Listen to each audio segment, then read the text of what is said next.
আচ্ছা, এই ভিডিওটা আমি সঞ্চির উদ্দেশ্যে করছি। সেটা হচ্ছে সঞ্চি একটা কমেন্ট করেছে। আমার মনে হলো এখন কমেন্টের উত্তর দিতে পারছি না, একটু জলদি আছে। তো আমি একটা ভিডিও করি, মানে শর্টস করে ছেড়ে দিই। ও বলছে যে আমার কিছু একটা ক্ল্যারিফিকেশন দেওয়ার দরকার। অ্যাকচুয়ালি দেখো সঞ্চি, কাউকে তুমি ক্ল্যারিফিকেশন দিয়ে কখনো কোনো জিনিস তুমি ঠিক এটা প্রমাণ করতে পারবে না। আমাকে যদি যারা ভুল বোঝার তারা ভুল বুঝবে, যারা ঠিক বোঝার তারা ঠিক বুঝবে। আর কিছু কন্ট্রোভার্সি ক্রিয়েটার আছেই, আমাকে ভুল বোঝার দায়িত্ব, মানে ভুল বোঝানোর দায়িত্ব তারা কাঁধে তুলে নিয়েছে। সেখানে তো আমার কিছু করার নেই।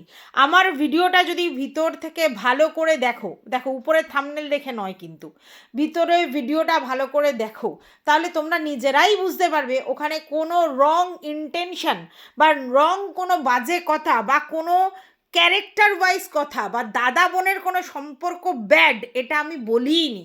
আমি জাস্ট বলেছি যে ওর দাদার বৌদির যে পার্সোনাল প্রাইভেট লাইফ, ঠিক আছে, সেই লাইফটা কোথাও না কোথাও প্রবলেম হতে পারে। এটা তো আমরা জানি, কাবাব মে হাড্ডি বলে একটা কথা আছে, সেটা বলেছি। এবার সেটাকে যদি কেউ ইনার মিনিং নোংরাভাবে করে আর সেই নোংরা মেন্টালিটি দর্শকদের মনের মধ্যে ঢুকিয়ে দেয়, তাদেরকে আমি পরিবর্তন করতে পারবো না। আর সেই সব কন্ট্রোভার্সি ক্রিয়েটারদেরকে মানে কিছু বলার নেই।